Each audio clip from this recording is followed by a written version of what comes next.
Assalamualaikum warahmatullahi wabarakatuh.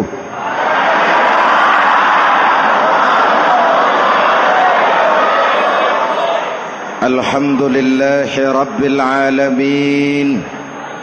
Wassalatu wassalamu ala asyrafil mursalin Sayyidina wa maulana Muhammadin wa ala alihi wa sahbihi ajmain, amma ba'du.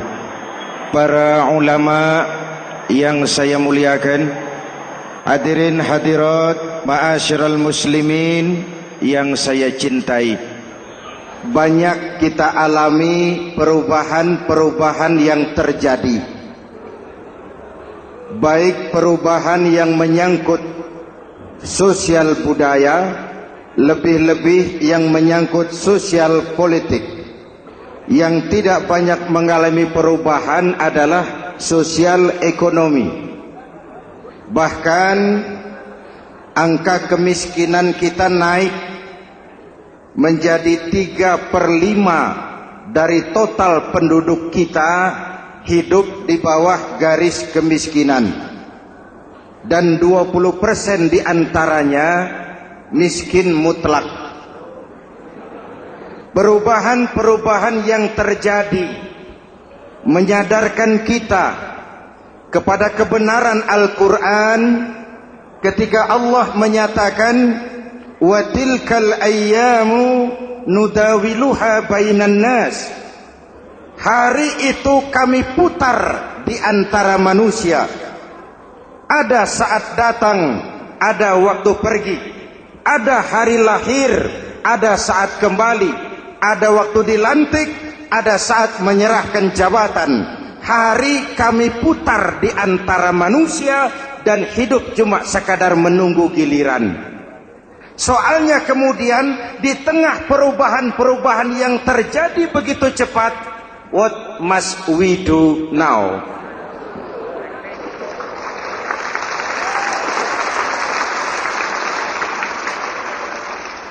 Saya juga nggak ngerti itu. Yang penting kan penampilan.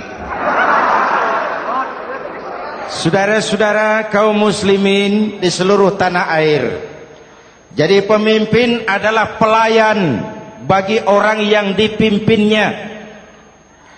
Okelah, perbaikan ekonomi, pembukaan lapangan kerja baru kita serahkan kepada pemerintah, karena kita percaya mereka orang-orang terpilih belaka yang dipilih dengan kepercayaan akan mampu membawa rakyat keluar dari kesulitan. Amin. Tugas kita sekarang di zaman susah meluruskan akidah. Jangan sampai mbah dukun yang naik ke permukaan. Betul? Islam misinya yang pertama membebaskan manusia dari kemusyrikan. 13 tahun Rasul berjuang di Makkah, menanamkan akidah, meluruskan keyakinan, membentuk iman. 13 tahun membebaskan manusia dari belenggu kemusyrikan. 13 tahun menanamkan la ilaha illallah Muhammadur Rasul dengan seluruh konsekuensinya. Kalau saya yakin tidak ada Tuhan selain Allah, saya tidak akan meminta tolong kecuali hanya kepada Allah. Saya tidak akan pernah takut kecuali hanya kepada Allah. Saya tidak akan menggantungkan hidup kecuali hanya kepada Allah.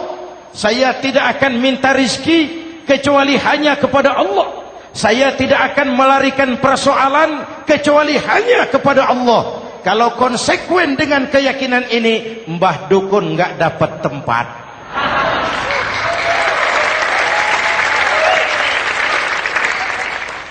Akur? Ayo lihat secara sederhana. Saya sandaran di tiang, tiangnya ambruk, sayanya jatuh. Saya sandaran di tembok, temboknya runtuh, saya juga runtuh. Saya sandaran kepada orang kaya, dia jatuh miskin, saya bangkrut. Saya sandaran kepada jenderal, dia pensiun, saya selesai. Tapi kalau saya sandaran hanya kepada Allah, Allah tidak akan pernah miskin, Allah tidak akan pernah lumpuh, Allah tidak akan pernah terpuruk, dan Allah tidak akan pernah berkurang kekuasaannya.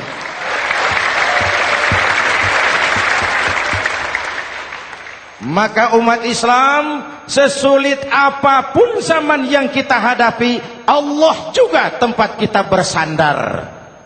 Jelas? Selama ini kita iman dalam ucapan, tapi sekuler dalam perbuatan. Di masjid ada Allah, di kantor Allah tidak ada, maka korupsi merajalela.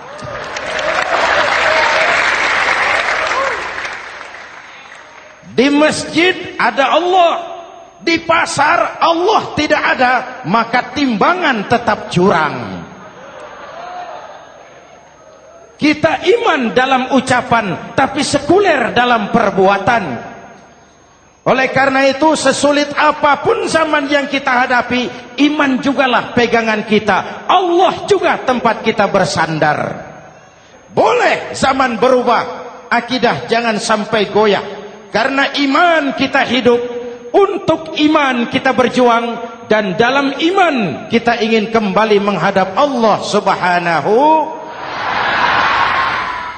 Selama ini manusia Indonesia kita lebih banyak diisi otaknya, hati sering kosong, agama dangkal, akidah rapuh, moral rendah.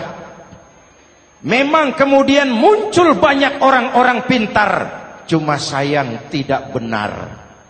Indonesia kita bangkrut, Indonesia kita terpuruk, Indonesia kita sakit parah kalau diurus orang yang cuma pintar tapi tidak benar.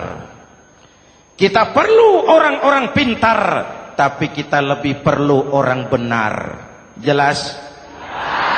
Kalau cuma pintar tapi tidak benar, itu yang sering saya sampaikan, nanti disuruh ngurus beras malah nimbun beras.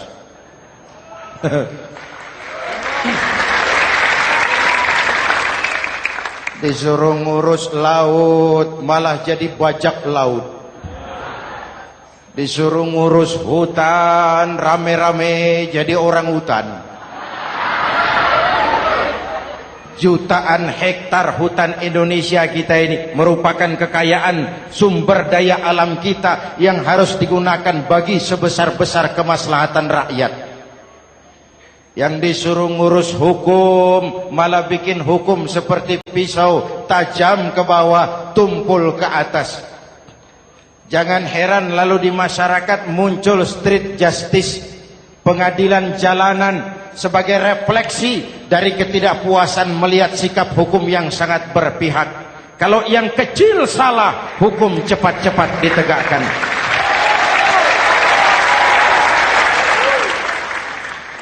Lihat saja sekarang ini kalau orang terkenal banyak uang punya masalah, antri yang bela. Betul?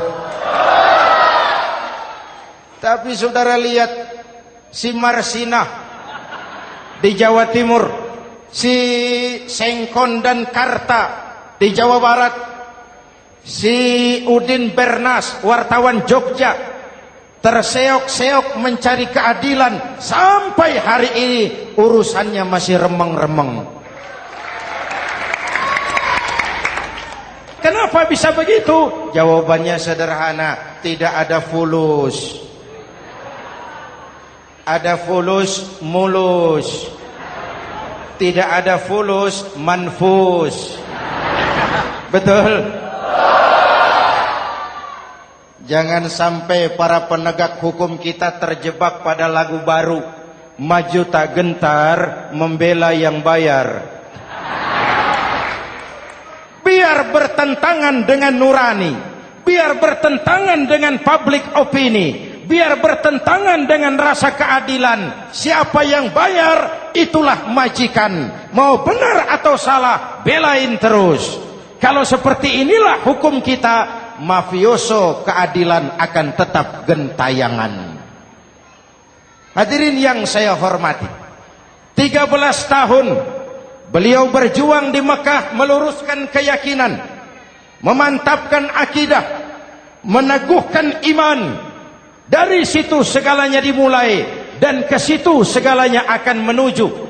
Intan paling mahal, mutiara paling berharga, tidak lain adalah nilai-nilai keimanan. Kalau itu sudah tergadai, apalagi yang bisa kita banggakan dalam kehidupan ini? Kita merasa harta kita berharga, belum ada artinya ketimbang iman. Kedudukan kita punya nilai pun belum ada artinya ketimbang dengan nilai-nilai keimanan. Itu intan paling mahal, itu mutiara paling berharga. Harta baru ada manfaatnya kalau dilandasi dengan iman. Jabatan dan kedudukan baru terasa gunanya kalau dilandasi dengan keimanan. Kalau jabatan lepas dari iman, yang akan lahir Fir'aun baru. Jelas? Kalau harta terlepas dari iman, yang akan muncul adalah konglomerat korun. Kalau ilmu pengetahuan terlepas dari nilai dasar keimanan, maka yang akan muncul adalah ilmuwan pelacur yang menyalahkan yang benar, membenarkan yang salah untuk kepentingan pribadi. Dan kondisi seperti itu tidak akan membuat kita makin sehat. Oleh karena itu, pada kesempatan ini, pesan pertama saya, menghadapi zaman susah, tetap jaga akidah, tetap pelihara keyakinan. Kesulitan bukan untuk ditakuti, untuk diatasi. Hidup adalah kerja keras, bukan keajaiban. Perubahan tidak akan datang hanya dengan simsalabim abragadabra. Perubahan tidak akan muncul hanya dengan berandai-andai. Perubahan tidak akan turun dari langit seperti turunnya embun di waktu malam. Perubahan adalah kerja keras, sehingga Al-Quran membimbing kita, innallaha la yughayyiru ma biqaumin hatta yughayyiru ma bi anfusihim. Allah tidak akan mengubah keadaan suatu bangsa kalau mereka tidak mau mengubah apa yang ada di dalam diri mereka. Yang ada di dalam diri itu rule of thinking, state of mind, cara kita berpikir, cara kita memandang kehidupan, cara kita mengatasi persoalan. Hadirin yang saya hormati, inilah iman. Berangkat dari ini kita menyadari, ini ujian buat kita rakyat. Dan kita rakyat Indonesia ini kalau sama susah sih sudah kenyang. Ya Pak? Ya Pak?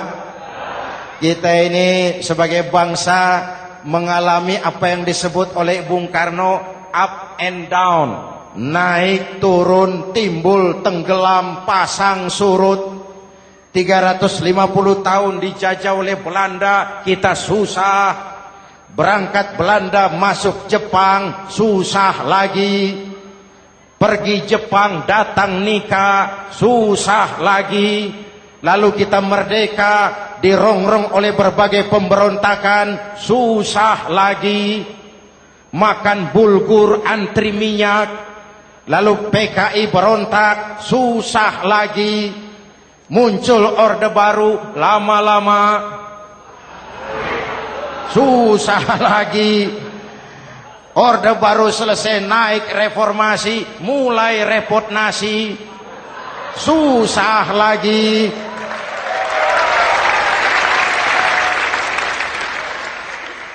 Kalau susah kita ini sudah akrab, sudah intim. Mestinya kalau sudah susah seperti itu, jangan salah sikap menyikapi kesusahan. Jangan sampai kita potong kompas, ambil jalan pintas, terjebak menghalalkan segala cara. Itu tidak akan menguntungkan, itu tidak akan menyelesaikan. Kalaupun selesai, nampaknya penyelesaian sesaat. Dan penyelesaian sesaat bukan penyelesaian yang sebenarnya. Karena itu tetaplah dalam koridor keimanan. Boleh zaman berubah, akidah jangan sampai goyah. Silahkan masa berganti, tapi keyakinan jangan mati. Sekali la ilaha illallah, sampai tetes darah paling penghabisan, tetap la ilaha illallah. Sanggup? 3 orang. Sanggup? 21. Sanggup? Kalau sanggup kita harus konsekuen.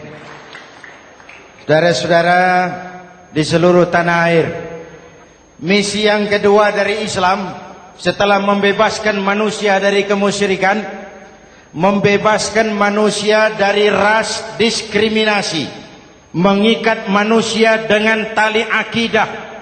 Sebelum Islam datang, manusia dibedakan oleh warna kulit, manusia dibedakan oleh faktor keturunan, manusia dibedakan oleh faktor harta dan benda.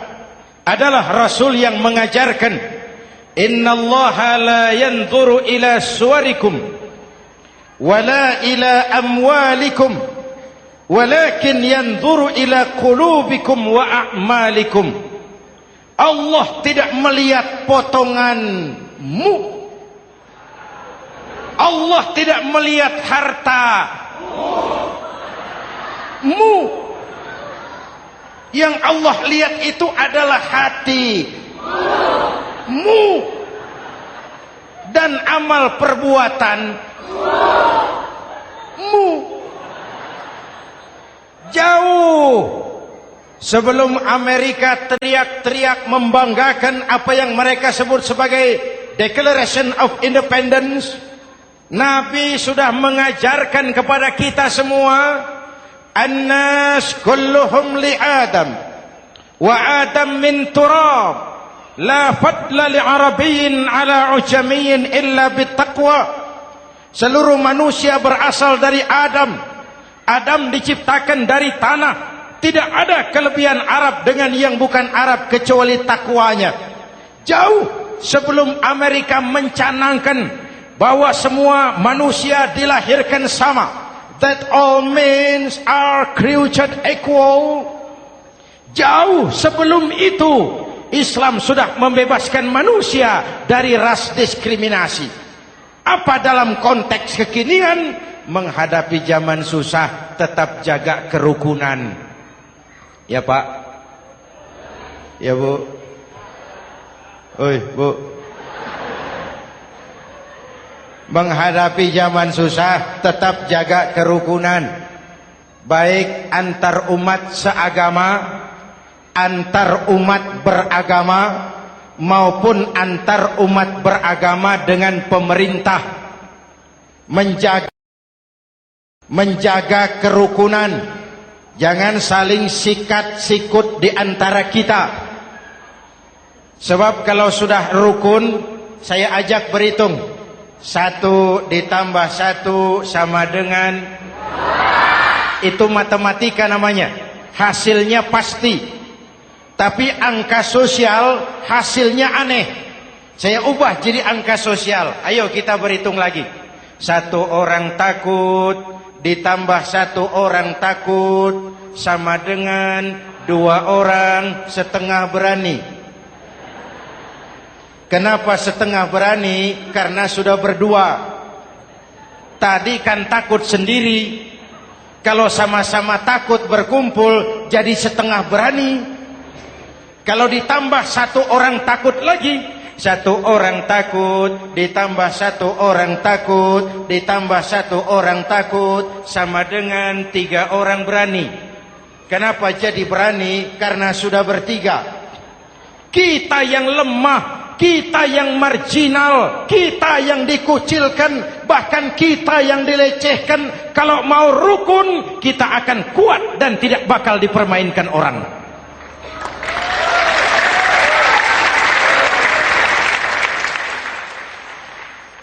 Tapi kalau rukunnya yang satu mau menikam yang lain, saya ajak berhitung lagi. Yuk berhitung yuk. 1 ekor ayam ditambah 1 ekor musang sama dengan 1 ekor musang. Kemana ayamnya? Dimakan musang.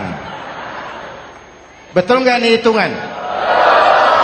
Ayo kita hitung lagi. 1 ekor ayam ditambah 1 ekor musang sama dengan 1 ekor musang. Kemana ayamnya?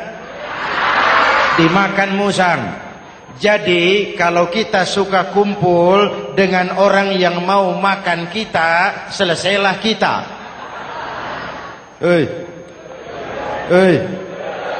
Maka kalau merasa kita ini ayam, yuk kumpul sama-sama ayam, pulang ke kandang ayam. Kalau ada ayam kumpul ke kandang musang, itu namanya ayam minum baygon. Jelas? Menjaga kerukunan. Pertama, antar umat seagama, sesama muslim harus saling menjaga, harus saling memelihara. Baik dia muslim yang jadi kapolri, baik dia muslim yang jadi kasat, baik dia muslim yang jadi pengusaha, baik dia muslim yang jadi petani, nelayan, guru, semua komit menjaga semangat kebersamaan, rukun antar umat seagama. Jelas? Jelas? Hadirin yang saya hormati, atas dasar itu saya ingatkan kembali, kita semua ingin persoalan terorisme dilepaskan kaitannya dari agama manapun.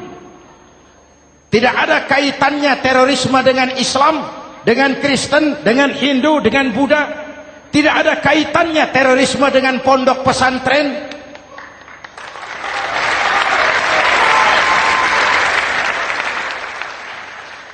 Jangan sampai pesantren jadi kambing hitam. Karena sejak zaman penjajahan, pesantren sudah terbukti memberikan kontribusi bagi perjuangan memerdekakan rakyat Indonesia.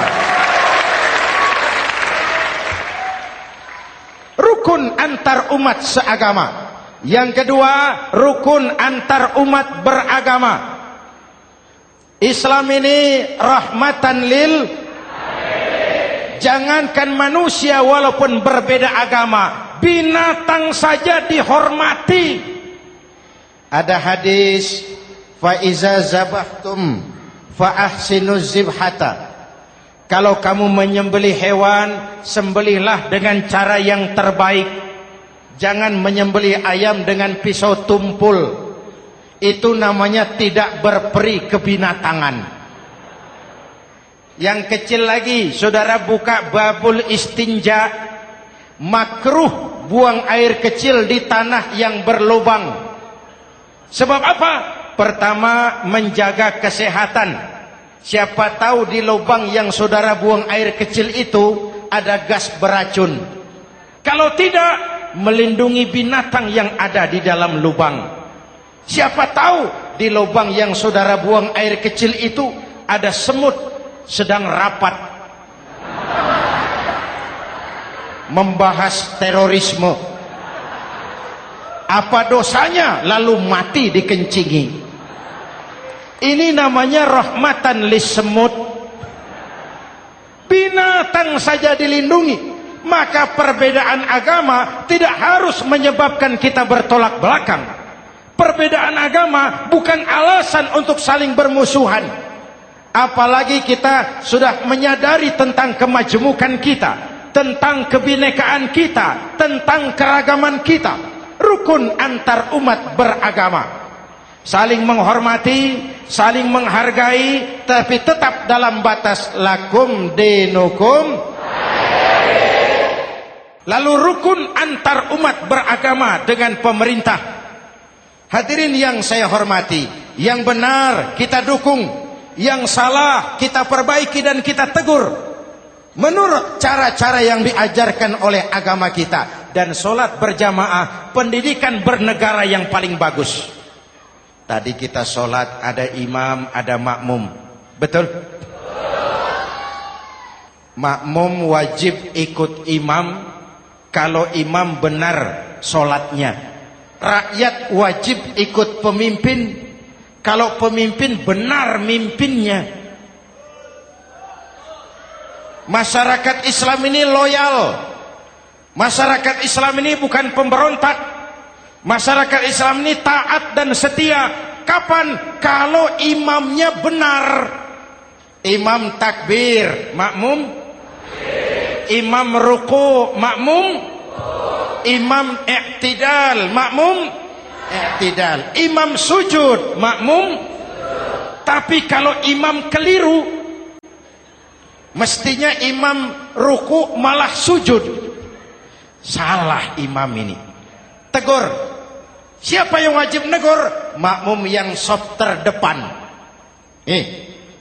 Anggota DPR.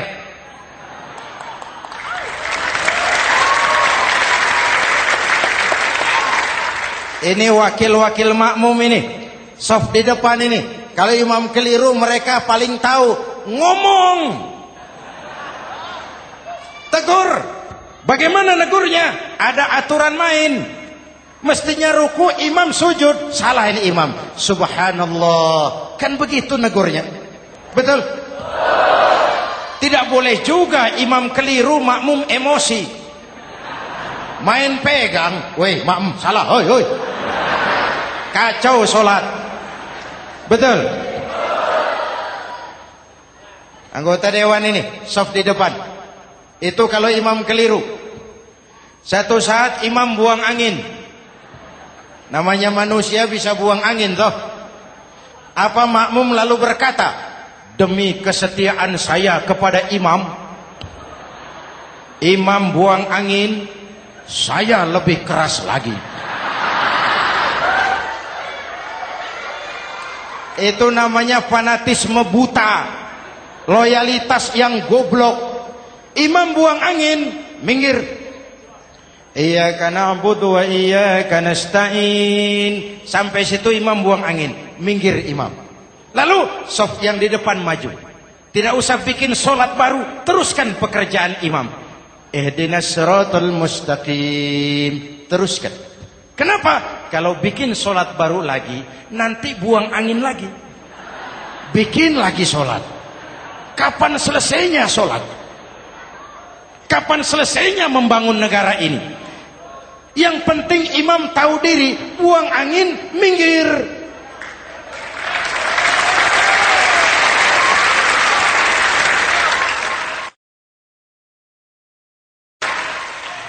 Ini kacaunya sholat berjamaah kita sekarang.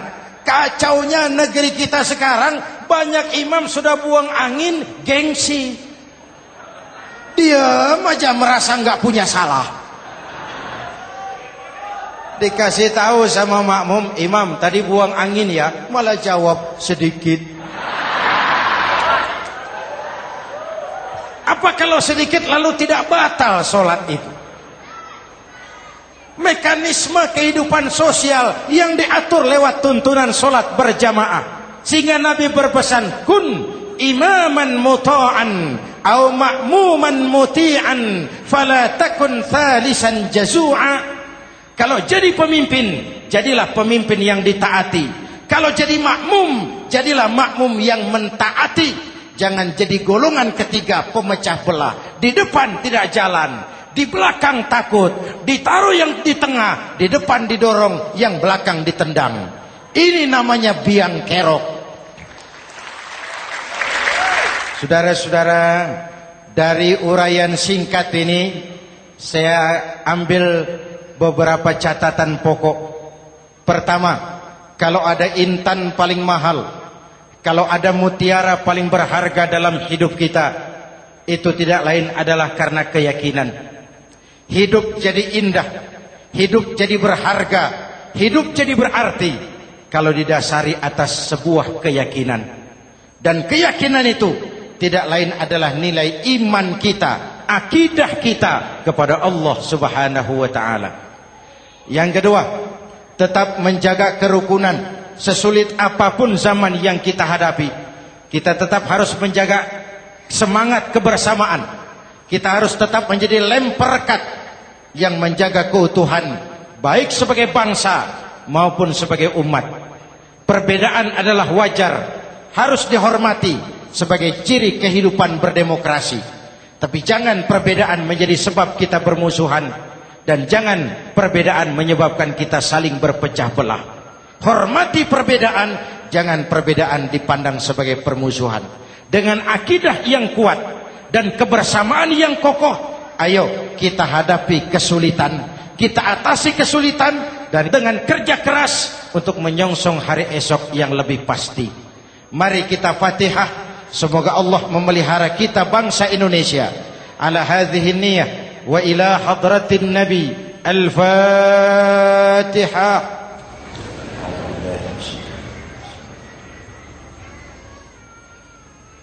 Iyyaka na'budu wa iyyaka nasta'in. Ihdinas siratal mustaqim. Siratal ladzina an'amta 'alaihim. Bismillahirrahmanirrahim. Amin. Alhamdulillahi rabbil alamin. Allahumma salli wa sallim wa barik ala sayyidina Muhammadin wa ala alihi wa sahbihi ajma'in. Allahumma rabbana taqabbal minna salatana wa siyamana wa qiyamana wa takhashu'ana wa ta'abbudana wa tammim taksirana ya arhamar rahimin. Allahumma aslih man fi salahihi salahul muslimin. Allahumma ahlik man fi halakihi salahul muslimin. Allahumma rabbana la tu'akhizna in nasina aw akhtana. Rabbana wa la tahmil alaina isran kama hamaltahu ala alladhina min qablina. Rabbana wa la tuhammilna ma la taqata lana bih wa'fu 'anna waghfir lana warhamna anta maulana fansurna 'alal qaumil kafirin. Allahumma ij'alna minas su'ada'il maqbulin wa la taj'alna minal ashqiya'il mardudin. Afdalu ma qultuhu ana wan nabiyyuna min qabli. La ilaha illallah.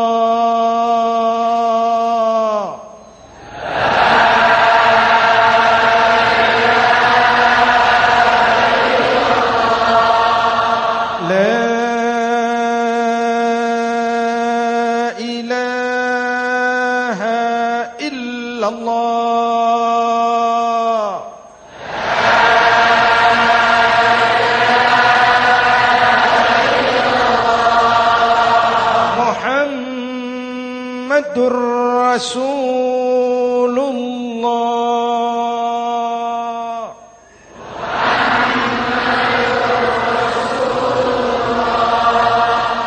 Sallallahu alaihi wa alihi wa sallam. Kalimatu haqqin 'alaiha nahya wa 'alaiha namut wa 'alaiha wa biha nub'atsu insyaallah minal aminin minal aminin minal aminin rahmatika ya arhamar rahimin. Sallallahu ala sayyidina Muhammad wa ala alihi wa sahbihi ajma'in. Ana rabbika rabbil izzati amma yasifun. Salamun alal mursalin. Walhamdulillah rabbil alamin. Jumpa lagi di lain kesempatan insyaallah. Wassalamualaikum warahmatullahi wabarakatuh.